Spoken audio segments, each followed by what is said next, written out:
Selamat sore menjelang malam, Ko Jerry dan teman-teman peserta mentoring manajemen keuangan. Perkenalkan, saya Iren, anggota bidang 1 Senat Mahasiswa sebagai penyelenggara mentoring UAS kali ini.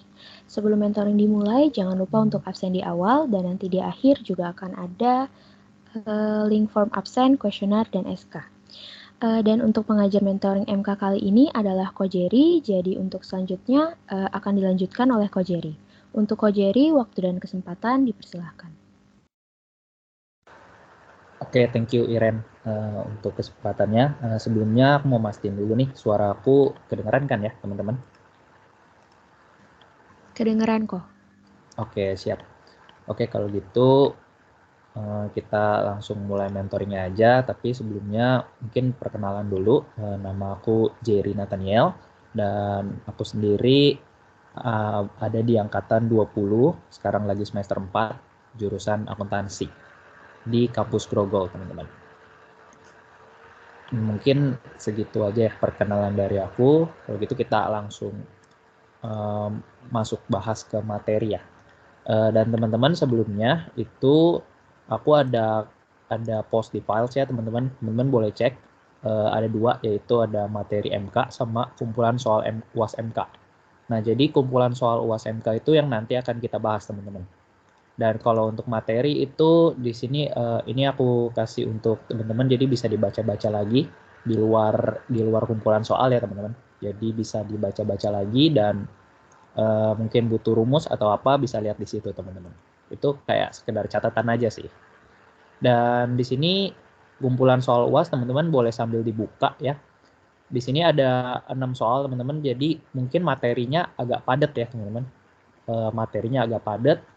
Ada, coba sebentar aku sambil share screen. Di sini aku sambil share screen jawabannya ya teman-teman. Ada working capital, ada current asset, ada inventory management, terus ada risk and return, terus ada cost of interest, sama satu lagi current liabilities management. Nah, di sini aku akan mulai dari working capital dulu teman-teman. Nah, jadi di sini ketika aku waktu dulu MK ya semester lalu itu ujiannya sih ini ujiannya pakai PG kalau nggak salah, dan kebetulan soal esainya itu yang keluar kalau nggak salah working capital sama risk and return teman-teman kalau nggak salah ya, cuma nggak menutup kemungkinan juga soal-soal yang lainnya keluar teman-teman. Dan yang diajarin biasanya sih current liabilities juga biasanya diajarin. Kalau untuk current asset sama inventory ini biasanya sifatnya bisa salah satu ya teman-teman. Jadi kita bisa bisa keluar soalnya antara current asset atau antara inventory gitu. Nah, mungkin itu sedikit introduction dari aku aja untuk kira-kira soal yang bakalan keluar di UAS nanti teman-teman untuk manajemen keuangannya. Kalau gitu kita langsung mulai masuk pembahasannya aja ya teman-teman. Di sini aku udah copy soalnya. Teman-teman juga bisa sambil cek soalnya di files ya teman-teman. Di sini kita masuk ke working capital dulu. Di sini ada PT Bumi Nusantara Perkasa memiliki data sebagai berikut. Nah, ini ada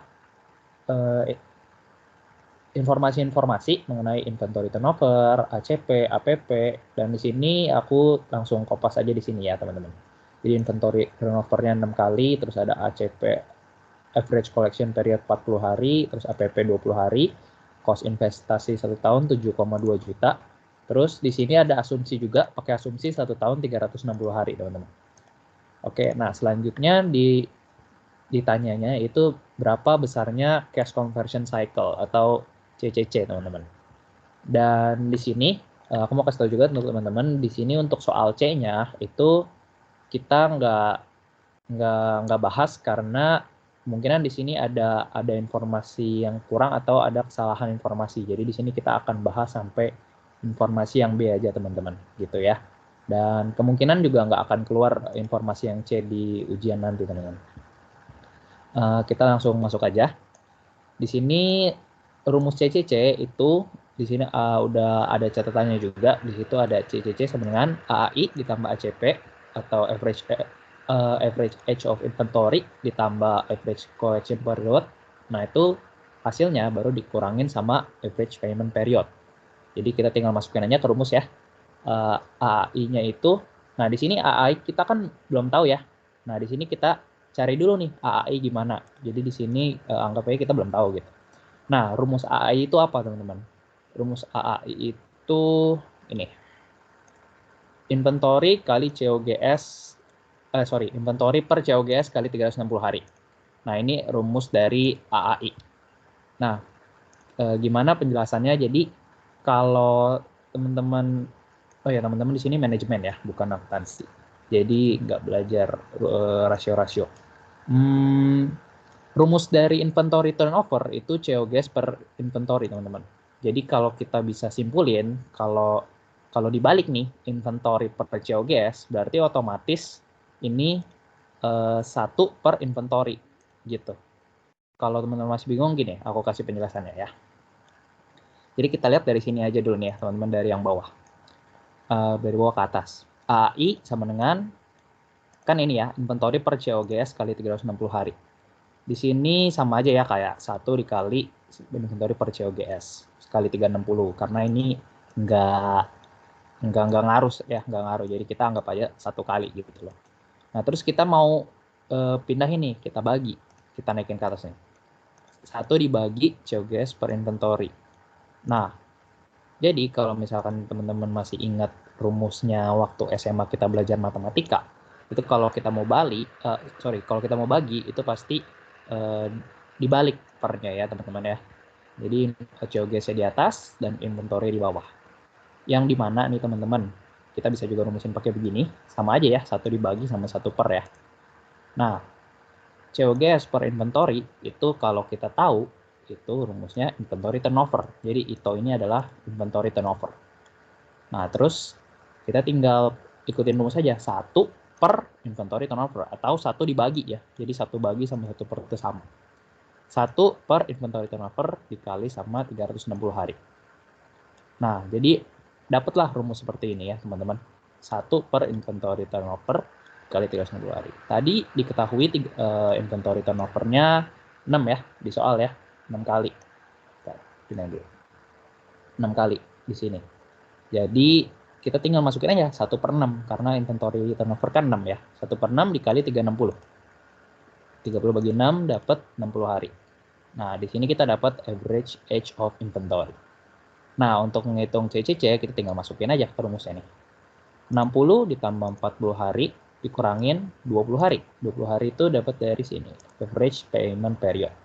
Jadi, dapat cash conversion cycle 80 hari. Nah, ini untuk soal A ya, teman-teman ya. Jadi, untuk soal A ini, teman-teman bisa apalin rumus, nggak usah apalin sih ya, karena nanti kan ujiannya juga open book. Jadi teman-teman perlu tahu ya rumus CCC dan sebagainya, AAI, ACP gitu-gitu ya. Dan di situ kalau teman-teman mau tahu, di situ udah aku kirim filesnya ya. Jadi tinggal dibaca aja di materinya. Nah, ini untuk yang A pertanyaan. Di sini kan ditanya CCC. Nah, terus kita lanjut ke pertanyaan yang B. Hitunglah besarnya investasi yang diperlukan jika perusahaan secara bersamaan melakukan tindakan sebagai berikut. Yang pertama, mempersingkat average age of inventory 5 hari, terus mempercepat average collection period 10 hari, terus memperpanjang average payment period menjadi 15 hari. Memperpanjang 15 hari. Nah, kalau udah, kita tinggal kopas aja informasi ini, kita tambah kurangin sama yang informasi yang udah kita dapetin. Gimana? Oh ya, sorry teman-teman. Di sini kita juga harus bikin ini dulu ya. Tadi aku belum bahas ya untuk besarnya investasi. Jadi baru CCC-nya aja. Untuk besarnya investasi dulu nih. Besarnya investasi kita mesti tahu dulu nih. Investasi per harinya itu berapa gitu. Jadi di sini kan ada pengeluaran investasi 1 tahun, 7,2 juta. Kita tinggal bagi sama 360. 360 ini hari, itu asumsinya 1 tahun. Jadi pengeluaran dari setiap hari itu 20.000. Satu harinya kita mengeluarkan cost untuk investasi sebesar 20.000. Nah, sedangkan tadi kita udah ngitung nih cash conversion cycle. Nah, jadi kan dia tanya nih, berapa besarnya investasi yang diperlukan untuk mendukung cash conversion cycle. Nah, Triple C ini 80 hari. Kita tinggal kali aja sama 20.000, teman-teman. Jadi 20.000 dikali 80 hari. Jadi besarnya investasi yang kita perlukan itu untuk mendukung cash conversion cycle itu 1,6 juta. Nah, itu untuk pertanyaan yang A ya, teman-teman. Lalu kita lanjut lagi nih ke pertanyaan yang B tadi. Tadi udah aku bacain ya. Jadi di sini kita tinggal bikin ininya aja nih. Ini informasi yang tadi ya, teman-teman ya. AAI, ACP, dan APP. Di sini AAI kita kan mempersingkat 5 hari. Berarti jadi 55 hari ya. 60 dikurang 5, jadi lebih cepat harinya. Terus average collection period dari 40 hari kita cepetin lagi 10 hari. Jadi 30 dong. Karena dikurangkan jadi lebih cepat. Nah, terus sama juga APP. Diperpanjang 15 hari, berarti diperlama. 20 tambah 15, dapat 35 hari. Kalau kita udah dapat ini, kita tinggal masukin rumus ke yang tadi, yang ini. Ke rumus CCC, terus kita cari besarnya investasi, teman-teman. Nah, sama kayak tadi ya, tinggal 55 hari, tambah 30 hari, dapat dari informasi yang baru, dikurang 35 hari. Dapat cash conversion cycle 50 hari. Terus berapa sih besarnya investasi? Ya udah, kita tinggal kali aja 50 hari sama tadi pengeluaran harian yang kita dapat dari sini. Yang pengeluaran per harinya kan 20.000 nih. Kita dapat tinggal dikali sama cash conversion cycle yang baru. Dapat deh 50 hari kali 20.000 per hari dapat 1 juta, teman-teman. Nah, ini untuk pembahasan soal yang working capital management. Ini nggak terlalu saya, teman-teman ya. Asal teman-teman ada list rumusnya, nah itu pasti bisa ya, teman-teman. Pasti mudah, soalnya tinggal masukin rumusnya aja. Nah, ini untuk working capital, teman-teman, kira-kira nih dari sini, dari penjelasan aku, ada yang mau ditanyakan, teman-teman?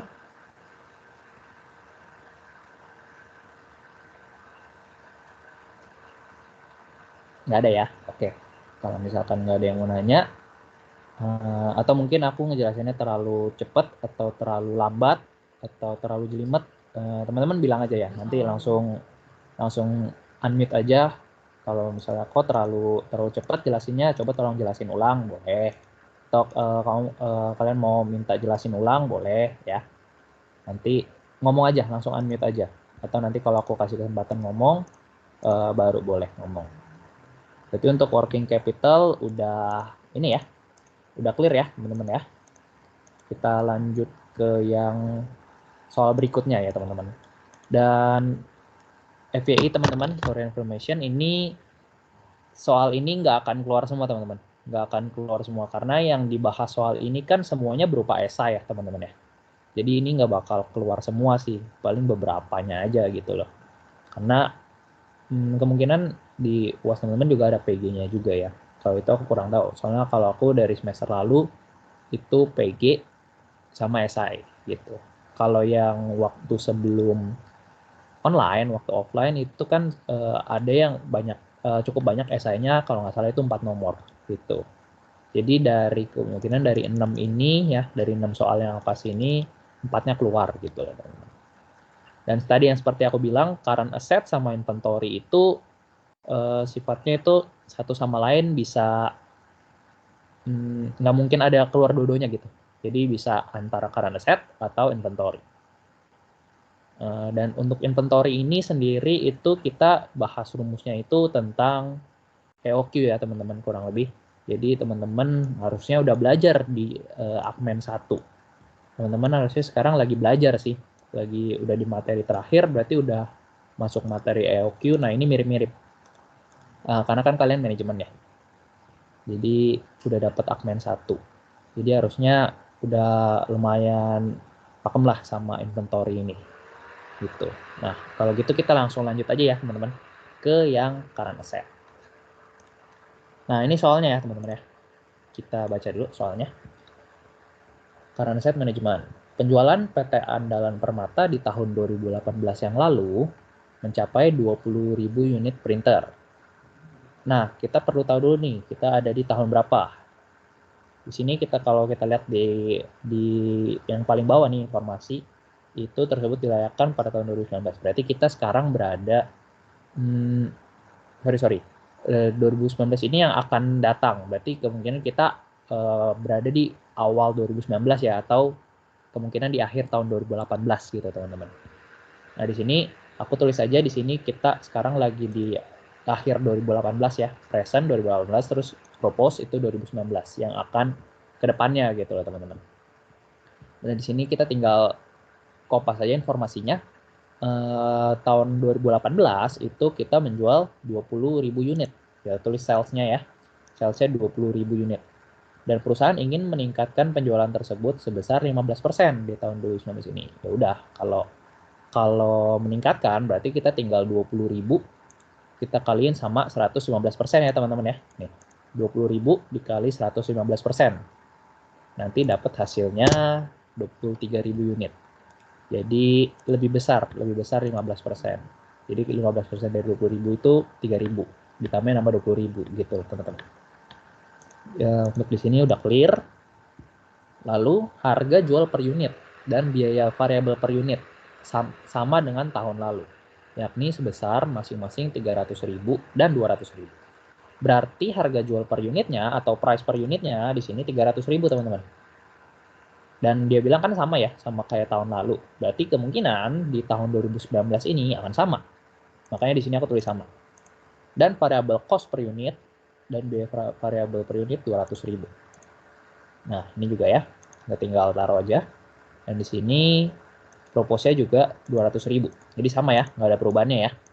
Oke. Lanjut.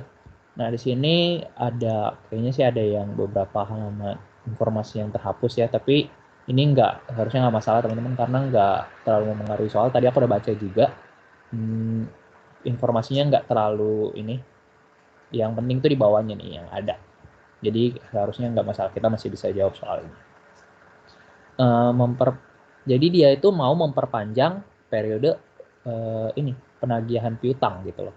Yang tadinya dia nagih piutang 15 hari, jadi nagih piutang 30 hari. Coba nih ya, average collection period. Nah, periode penagihan piutang itu average collection period dari AR ya teman-teman ya, dari accounts receivable. Tadinya kita bisa nagih 15 hari nih teman-teman. Tapi di tahun 2019 ke depannya kemungkinan kita bisa nagih itu dalam waktu 30 hari gitu loh. Jadi 2 kali lipat lebih lama gitu loh. Tadinya kita 15 hari udah dapet nih penagihan piutangnya kita itu, tapi tahun 2019 berkurang makin lama nih jadi 30 hari gitu loh, 2 kali lipat lebih lama gitu ya teman-teman ya. Nah selanjutnya lagi nih, dari kebijakan tersebut diperkirakan biaya hutang yang tidak tertagih bad debt. Nah ini seharusnya teman-teman juga udah belajar di AD1 ya, akuntansi dasar 1 semester lalu berarti. Jadi ada yang namanya piutang yang tak tertagih gitu loh. Jadi kita punya piutang tapi ada kemungkinan untuk nggak tertagih gitu loh teman-teman.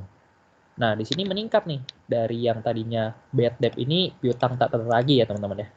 Dari yang tadinya 5% kita meningkat jadi 10%. Biaya piutang tidak tertagih. Nah ini 5% dari apa? Biasanya sih 5% dari AR-nya ya, 5% dari piutangnya. Meningkat jadi 10% dari piutangnya gitu loh. Nah, intinya nih teman-teman, di soal ini dia mau ngasih kebijakan pelonggaran kredit ya teman-teman ya. Mungkin kalau masih belum, kita baca dulu soalnya. Perusahaan tetap optimis bahwa 80% konsumen akan tertarik dengan penawaran diskon sebesar 20% yang ditawarkan kepada pembeli jika melakukan pembayaran paling lambat 7 hari setelah pembelian. Jadi, kita ini sebagai PT Andalan Permata ini mau ngasih kelonggaran nih, mau ngasih cash discount ya teman-teman ya. Kita mau ngasih diskon 20% nih. Kalau kita dapat pembayaran piutang dari pelanggan itu kurang dari 7 hari gitu loh. Nah, di sini kita memperkirakan bahwa nanti ada kayaknya kemungkinan ada 80% dari konsumen kita yang tertarik nih mau bayar, mau dapat diskonnya gitu loh. Nah, di sini tahun 2018 di sini aku strip karena di sini nggak ada informasinya ya teman-teman ya. Jadi tahun 2018 kita anggapannya nggak ada diskon teman-teman. Kita nggak ada diskon. Nah, di sini tahun 2019 di sini pelanggan yang tertarik diskon. 80% dari pelanggannya, teman-teman. Lalu selanjutnya cash discount-nya berapa? 20%. Sini ya di soal ya. Jadi pada tahun lalu kita nggak ada yang namanya cash discount. Tapi tahun ini, tahun depan maksudnya ya, tahun 2019 itu ada cash discount sebesar 20%. Gitu teman-teman. Dan kita lanjut lagi baca soalnya. Sebagai informasi tambahan, investasi sejenis menawarkan tingkat pengembalian sebesar 10%. Nah, di sini kita masukin opportunity cost, teman-teman, 10%. Kenapa masuk opportunity cost? Karena gini, jadi dari yang tadinya kita bisa menggunakan uang kita yang dari cash discount ini, kan kita tadinya nggak ada cash discount ya teman-teman ya. Otomatis uang yang kita dapetin pasti akan lebih banyak daripada uang yang kita dapetin di tahun 2019. Kenapa? Karena kita ngasih diskon dong. Jadi pelanggan bayarnya lebih murah. Nah, sampai sini harusnya logikanya masih masuk nih. Jadi kita dapetin uangnya harusnya lebih banyak. Nah, makanya dia bilang nih, sebagai informasi tambahan, investasi sejenis ada required return-nya tuh 10%. Berarti kalau misalkan kita nggak ngasih cash discount ke pelanggan kita nih ya, berarti kita bisa menggunakan uang kita yang 20% ini nih, bisa kita gunakan untuk berinvestasi dengan return sebesar 10%. Makanya di sini kita taruh sebagai opportunity cost. Kenapa? Karena kita nggak ngelakuin itu. Kita lebih memilih untuk mempertimbangkan cash discount nih. Cash discount ya, gitu. Jadi ini biaya yang kita sayangkan gitu, yang kita lewatin lah intinya. Intinya kita nggak akan dapat ini karena kita sudah ngasih uang kita buat cash discount pelanggan gitu. Oke, lanjut ya. Apakah kebijakan pelonggaran kredit pemberian diskon yang ditawarkan perusahaan tersebut layak untuk dilaksanakan pada tahun 2019? Asumsi 1 tahun 360 hari. Sini aku tulis ya. 1 tahun 360 hari. Dan berarti di sini kita sebagai PT Andalan Permata nih ya, sebagai manajer keuangannya, kita lagi menimbang-nimbang nih teman-teman. Apakah kita harus gak sih kita ngasih pelonggaran kredit dan pemberian diskon kepada pelanggan kita gitu. Nah, di sini kita makanya mau ngitung kalau kita ngasih kredit, kira-kira kita untung nggak nih? Kan salesnya bertambah nih. Kita untung nggak nih gitu. Makanya di sini kita mau ngitung. Nah, yang pertama kita hitung itu profit contribution, teman-teman. Profit contribution ya. Jadi seberapa besar keuntungan yang kita dapetin nih dari kenaikan penjualannya gitu loh. Kan harganya masih sama nih. Jadi kita rumus ya. Tinggal kita kurangin aja nih sales yang 2019 sama 2018. 2019 kan ada 23.000 unit, 2018 ada 20.000 unit, berarti kita ada tambahan sebesar 3.000 unit ya teman-teman ya. Terus kalau teman-teman masih masih ingat rumusnya profit itu kan sales dikurang ini ya, cost atau expense ya. Jadi intinya di sini kita mau nyari profitnya gitu loh.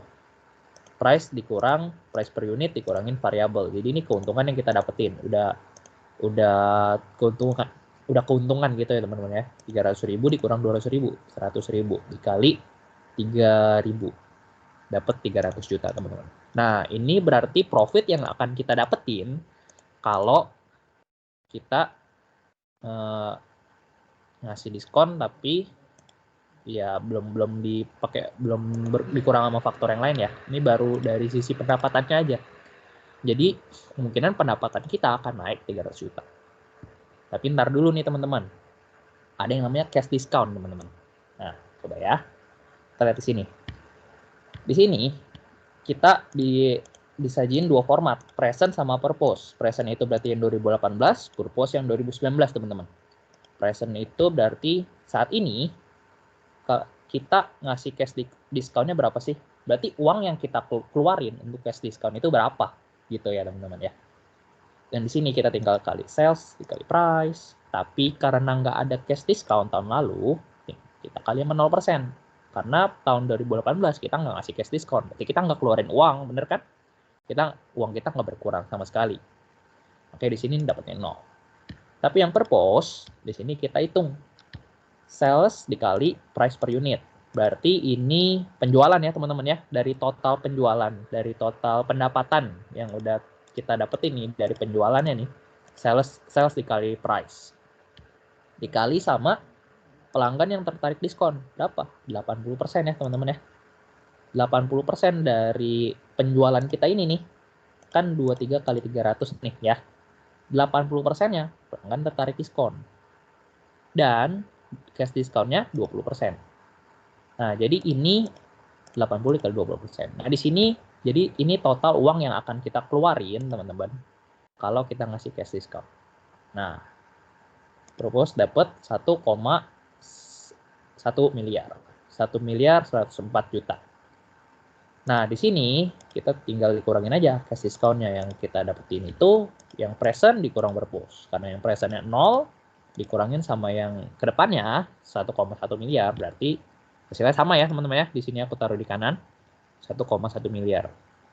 Nah, ini nanti dulu ya teman-teman ya. Jadi uang yang akan kita keluarkan kalau kita kasih cash discount ke pelanggan sebesar 20% adalah 1,1 miliar. Gitu ya teman-teman ya. Dan selanjutnya kita juga ada cost of margin in accounts receivable, teman-teman.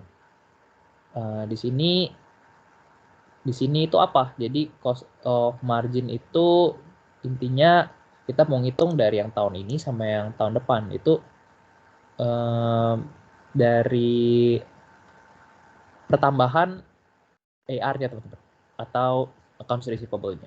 Kita tinggal masukin rumusnya nih, tinggal pakai yang ini. Variable cost per unit dikali sales dibagi turnover AR. Nah, variable cost per unit ini 200.000 ya, udah ada ya. 200.000 yang present ya, 2018 dikali 20.000 nih. 20.000 yang present. Dibagi AR turnover. AR turnover itu rumusnya apa? AR turnover itu rumusnya 360 dibagi average collection period. 360 ini hari ya. 1 tahun gitu. Average collection period kita di sini dikasih tahu tahun 2018 itu 15 hari. Ya kan, yang tadi kita bisa dapetin piutang dalam waktu 15 hari gitu. Jadi kita mau tahu seberapa perputarannya turnover ini berapa sih gitu. 360 tinggal kita bagi sama 15 dapat 24. Jadi 200.000 dikali 20.000 dibagi 24 dapat 166.666,67 ya. Sama, kita taruh juga rumusnya di ini. Propose ya, teman-teman ya. Variable cost per unit dikali sales bagi turnover. Nah, ingat, karena ini propose berarti kita pakai tahun 2019, teman-teman. Jadi ingat, unitnya jangan 20.000 lagi. Kita masukin yang 23.000. Sama, turnovernya juga. Turnover tadi kan 360 dibagi ACP. ACP 2019 itu 30. Berarti 360 kita bagi sama 30. Dapat 12. AR turnover-nya 12. Ya udah, kita langsung masukin ke rumus saja, kita bagi, dapat hasilnya 383.333,33. Nah, di sini cost of margin in AR itu kita tinggal kali kita kurangin ya. Present dikurang purpose. Jadi 166.000 ini yang atas, kita kurangin sama yang bawah. Sorry, ini bukan ribu ya, tapi juta ya teman-teman ya. Tadi aku kirain koma. 166 juta dikurangin 383 juta. Dapat minus 216 juta teman-teman. Nah, ini 216 juta ini maksudnya apa? Jadi 216 juta ini uang yang kita sayangkan nih teman-teman. Yang kita bisa pakai untuk investasi sejenis itu loh, yang bisa dapat return sebesar 10% teman-teman. Gitu. Jadi kita tinggal kali aja nih. 216 juta dikali 10%. Berapa sih keuntungan yang kita dapetin itu? 21 juta kan karena 10%-nya. Nah, ini keuntungan yang kita lewatkan gitu. Jadi kalau kita nggak kasih cash discount, kita bisa dapat uang sebesar ini, teman-teman. Makanya di sini sebagai pengurang juga, teman-teman. Gitu. Karena kalau kita nggak kasih cash discount, kita bisa investasi dengan return sebesar 10%. Gitu. Oke, lanjut ya ke cost of margin in bad debt. Nah, ada yang namanya kan piutang tak tertagih ya teman-teman ya. Piutang tak tertagih yang tadinya 5% naik jadi 10%, teman-teman. Kita tinggal kali lagi aja masukin present sama propose ya kan. Yang kalau di present itu kita tinggal kali bad debt persennya nih dikali sales price per unit. Berarti dari total penjualan ini kan sales dikali price itu kan revenue ya, penjualan ya. Dari total penjualan ini nih berarti anggapannya semuanya AR ya teman-teman ya. Semuanya itu dijualnya secara kredit. Berapa persen yang nggak tertagih? 5% kan? 2018 itu 5% di sini. Jadi kita tinggal kali aja. 5% dikali ini total penjualannya. Dapat 300 juta. Di tahun depannya, BTP-nya naik jadi 10%. Tapi ingat, sales unitnya bertambah juga jadi 23.000 teman-teman ya. Harganya masih sama. Jadi tinggal dikali 10%. 23 dikali 300 dikali 10%. Dapat 690 juta. Artinya apa teman-teman? Artinya bad debt atau piutang yang nggak tertagih itu naik dari 300 juta jadi 690 juta teman-teman. Jadi uangnya seharusnya kita yang nggak tertagih cuma 300 juta, naik jadi 690 juta nih teman-teman. Kenaikannya sebesar berapa? Kita tinggal kurangin aja. Sebesar 390 juta. Berarti kita rugi sebesar ini teman-teman ya. Rugi sebesar 390 juta teman-teman. Kita karena naik kan yang tadi aku bilang ya, nggak tertagihnya naik dari 5% jadi 10%. Berarti ada uang yang kita harusnya kita dapetin tapi nggak dapet. Sebesar berapa ini? Sebesar 390 juta teman-teman. Gitu ya teman-teman ya. Nah, lalu pertanyaannya dia, layak nggak sih pelonggaran kreditnya kita kasih ke customer? Ya teman-teman udah pasti tahu jawabannya. Ya enggak lah, dari tadi merahnya lebih banyak. Di sini aku bedain warnanya teman-teman ya. Nih, aku kecilin dulu. Nah, di sini keuntungan yang kita dapetin cuma 300 juta. Sedangkan kalau teman-teman lihat dari uang cash discountnya aja udah 1,1 M. Uang yang akan kita keluarin untuk cash discount aja udah segini. Jadi udah pasti unprofitable. Udah pasti nggak untung. Ya rugi lah. Bukannya untung malah boncos gitu kan. Malah kita ngeluarin uang lebih banyak buat ngasih diskon ke pelanggan. Belum lagi ditambah dengan yang kemungkinan uangnya bisa kita taruh di investasi sebesar 10%. Sini, 21 juta. Belum lagi ditambah sama ini, apa namanya? Kemungkinan piutang yang nggak ketagih, teman-teman. Meningkat jumlahnya. Ya udah, kita tinggal ini aja, akumulasi semuanya. Yang hitam dikurangin yang merah. Yang kita dapetin 300 juta, yang kita keluarin segini nih. Kita totalin ya. Semuanya totalin, jadi kita rugi sebesar 1,2 bukan profit ya, ini loss. Loss-nya sebesar 1,2 miliar, teman-teman. Jadi kesimpulannya apa? Kesimpulannya ya udah pasti kebijakan pelonggaran kreditnya ini nggak layak lah, atau pemberian diskonnya nggak layak. Nih, kebijakan pelonggaran kredit dan pemberian diskon yang ditawarkan perusahaan tidak layak dilaksanakan. Karena apa? Karena hasil kebijakannya yang udah kita hitung nih dari tadi itu menimbulkan kerugian. Ruginya parah lagi ya kan? Ruginya banyak gitu. Nah, ini untuk current asset management, teman-teman. Jadi intinya kebijakan yang kita tawarkan itu malah petaka buat kita gitu loh. Yang harusnya kita dengan tujuan apa ya? Kita dengan tujuan menggait pelanggan jadi lebih banyak lagi, tapi ternyata nggak sebagus itu gitu loh. Malah kita yang lebih ngeluarin duitnya lebih banyak gitu, makanya dan kita rugi segini. Beda cerita teman-teman kalau misalkan unitnya di sini banyak gitu loh. Kalau misalkan di sini naiknya mungkin 2 kali lipat bisa sampai 40.000, nah mungkin nanti perhitungannya beda lagi teman-teman. Atau mungkin bisa 50.000, 60.000. Nah itu kemungkinan besar itu profit contribution-nya bakal lebih besar daripada yang harus kita keluarkan. Gitu. Jadi di sini the thing is, intinya cash discount yang kita kasih itu nggak terlalu meningkatkan penjualan kita gitu loh. Jadi cuma naik 3.000 kan. Sedangkan biaya yang harus kita tanggung lebih banyak gitu loh. Profitnya nggak seberapa gitu. Jadi lebih baik kita nggak kasih gitu. Beda kasus kalau kita ngasih diskon tapi ininya penjualannya meningkat drastis. Bisa aja mungkin ininya lebih banyak gitu loh. Dan nanti kesimpulannya profit gitu loh. Jadi kebijakan ini, pelonggaran kredit dan golden diskon itu layak dilaksanakan. Karena dari hasil kebijakan yang kita hitung itu menimbulkan keuntungan. Gitu. Tapi karena di sini kasusnya cuma 3.000 dan nggak terlalu banyak ya, malah banyakkan loss-nya, jadi menimbulkan kerugian teman-teman. Nah ini untuk current asset management teman-teman. Untuk current asset management. Oke, kira-kira nih dari rumus-rumus yang ini, dari yang udah aku jelasin, teman-teman ada nggak nih yang mau ditanyain?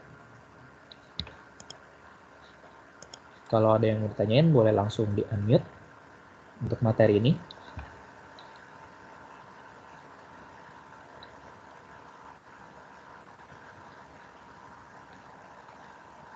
Oke, nggak ada ya teman-teman ya? Oke, kalau nggak ada, kita lanjut dulu. Tapi teman-teman sebelum kita lanjut ke inventory, sepertinya ini kan tadi yang kayak aku udah bilang ya, current asset sama inventory itu kemungkinan keluarnya salah satu. Dan di inventory juga nih, rumus-rumusnya kurang lebih sama nih ya, kayak yang kalian belajar di Akmen. EOQ lah, safety stock, reorder point, lead time, TOC, TCC, dan lain-lain. Jadi mungkin ini kita bahasnya di akhir aja teman-teman kali ya. Kalau misalkan masih ada waktu, kita baru bahas yang ini, yang inventory. Karena di sini harusnya teman-teman juga udah pada ngerti sih, karena di materi Akmen juga kurang lebih sama gitu. Oke, untuk current asset management nggak ada yang mau nanya ya? Semua udah jelas berarti ya?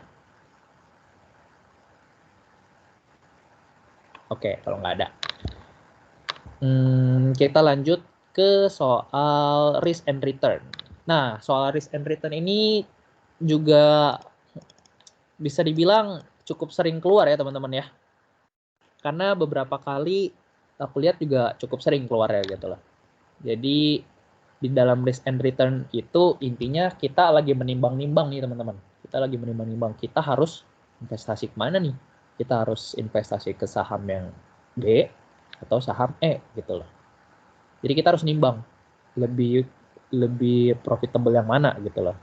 Sebenarnya bukan lebih profitable sih, tapi sebenarnya kalau manajemen keuangan ini lebih ngebahas ke risk and return-nya. Namanya juga udah risk and return ya. Kita ini lebih ke risk-nya.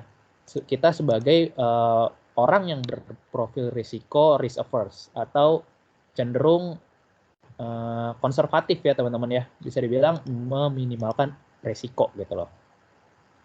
Jadi sebelum teman-teman mengerjakan soal ini, teman-teman punya mindset dulu nih. Kita sebagai manajer keuangan, kita sebagai orang yang risk averse atau orang yang meminimalisir resiko.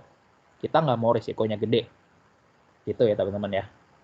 Jadi teman-teman punya pemikiran gini dulu aja.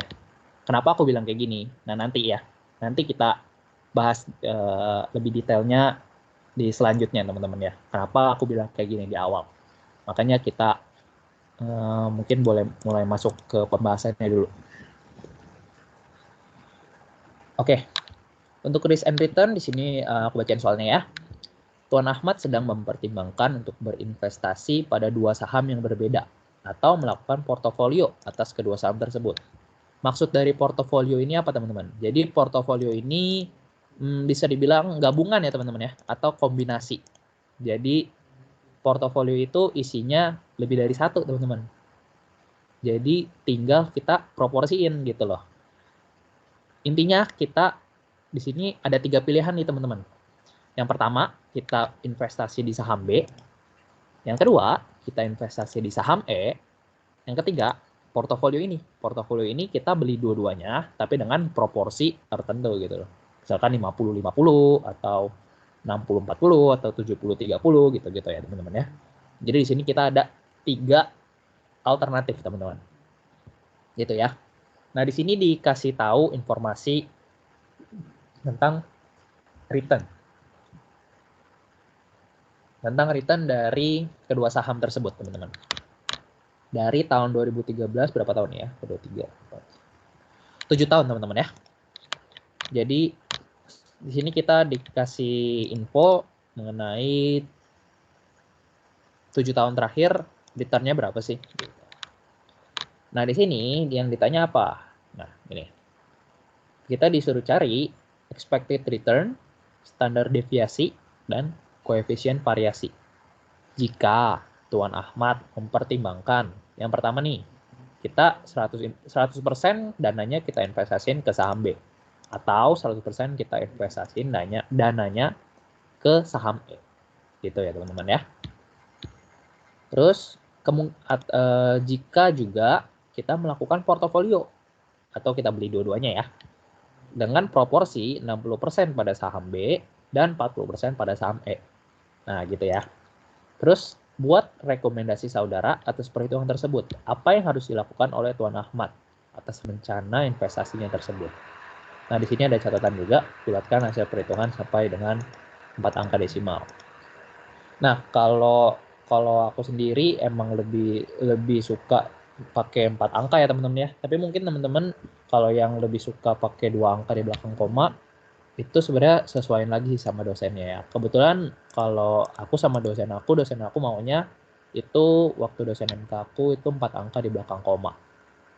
Dan kalau kita taruhnya 2 angka di belakang koma langsung disalahin teman-teman. Nah, jadi kalau teman-teman mau cari aman sih sebaiknya pakai 4 angka di belakang koma aja. Ini juga udah ada di soalnya ya teman-teman ya.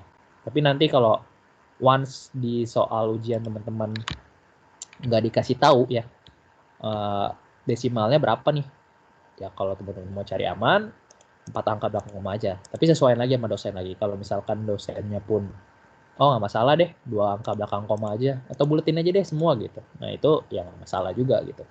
Jadi sesuaiin lagi sama dosennya masing-masing ya teman-teman ya. Di sini ada cara simpelnya tapi ya aku nggak akan bahas ya teman-teman ya. Di sini karena kalkulator gitu teman-teman. Jadi bukan yang kita hitung langsung karena kalau soal esai udah pasti kita butuhnya caranya ya kan. Kalau ada cara cepatnya ada, kita pakai kalkulator yang scientific teman-teman ya. Jadi aku nggak bahas karena yang nggak kebanyakan dosen-dosen juga pasti nyuruhnya ya pakai cara lah, nggak yang instan gitu. Oke. Untuk soalnya ini udah aku kopas ya teman-teman ya. Data-datanya udah aku kopas teman-teman. Di sini saham B, RB ini return ya, return dari B sama return saham E gitu ya. Ini RE bukan return earning ya teman-teman ya. Ini singkatan aja, return dari saham E. Ini return dari saham B. 7 tahun dan di sini udah ada ininya. Pertama kita disuruh apa? Cari expected return-nya dulu.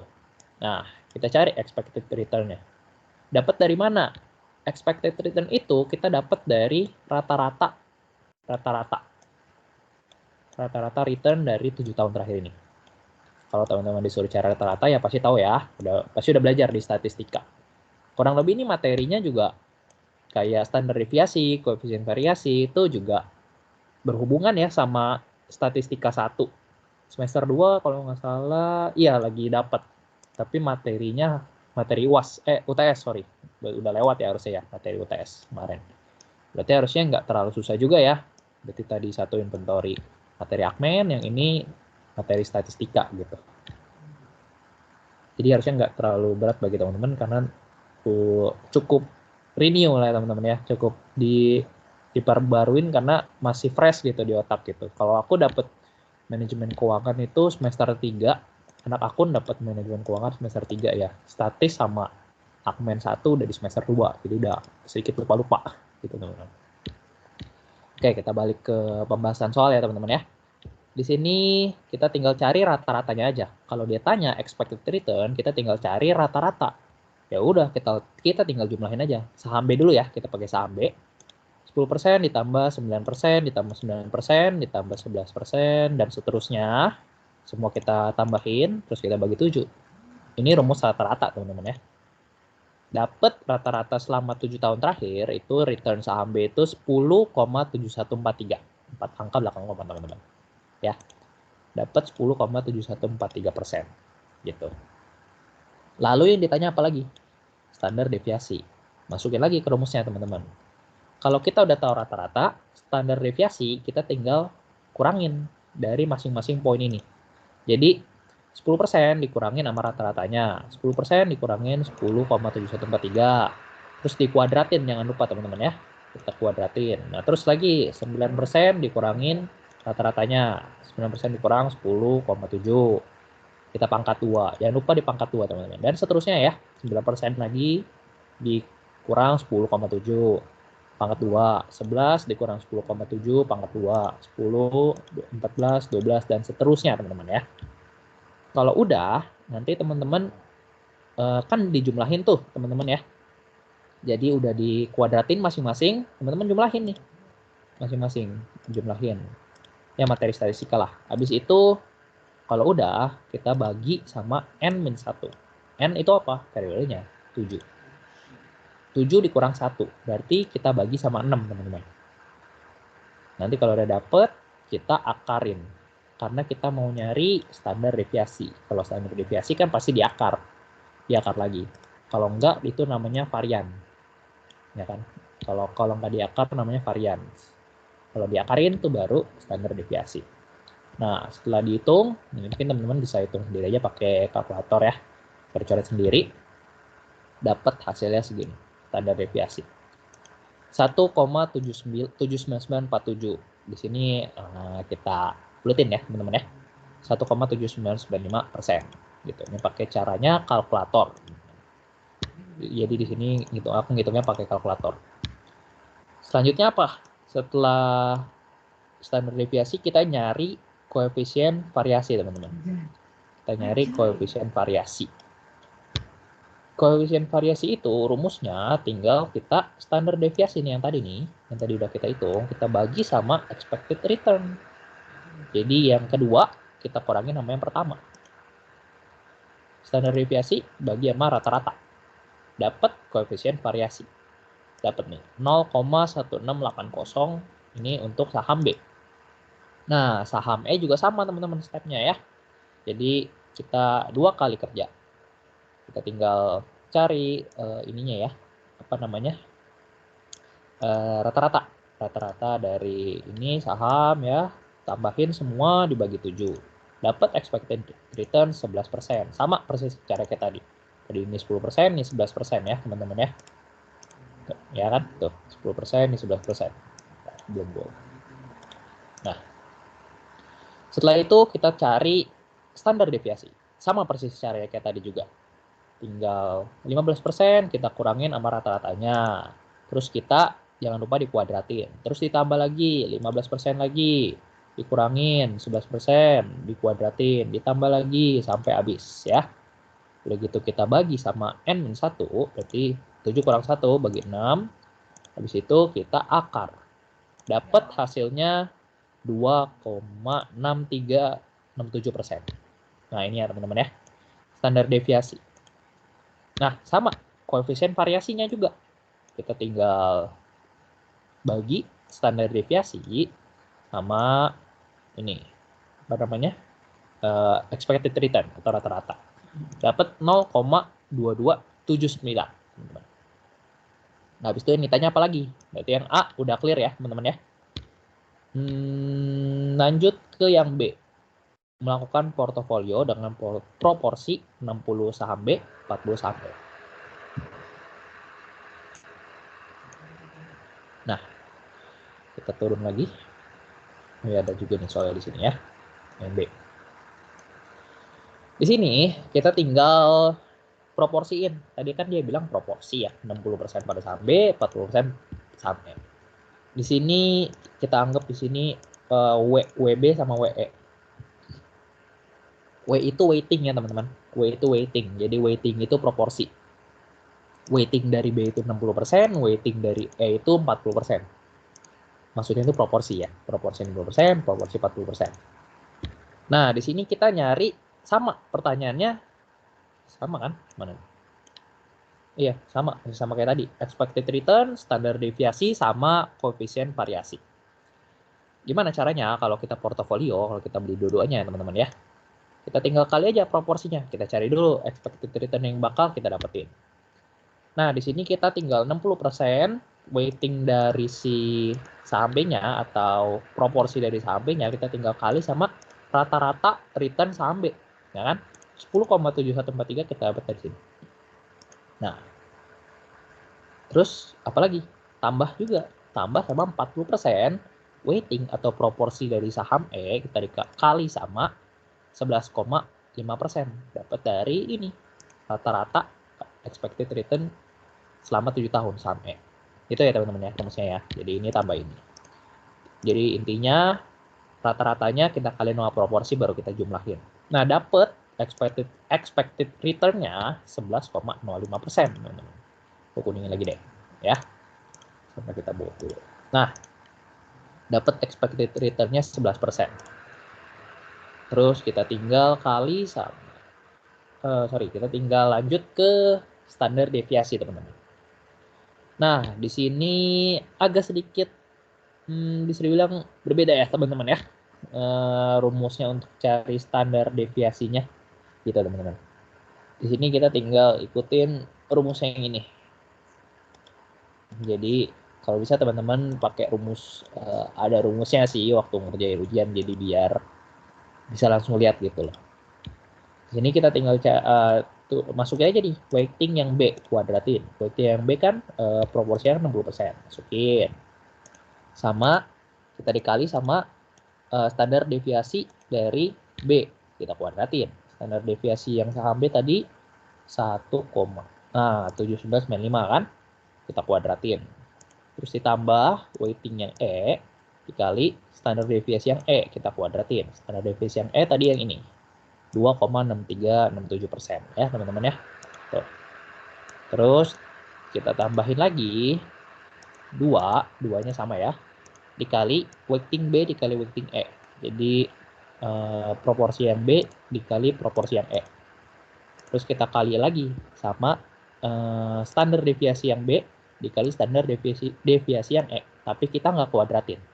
Sama ya berarti angkanya ya, 1,7995 dikali 2,6367%. Terus kalau udah kita mana ya tadi sama mana?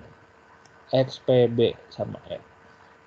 Itu kita dapat 0,2409. Nah, kalau udah dapat ya teman-teman ya, kita tinggal kali aja, tinggal kali ya pakai kalkulator aja lah.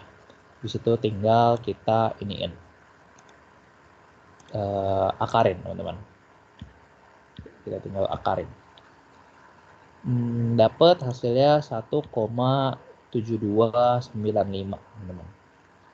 Dapat 1,7295. Oke ya. Sorry. Berarti portofolio itu mempunyai standar deviasi 1,72%. 1,73 lah, 1,7295%.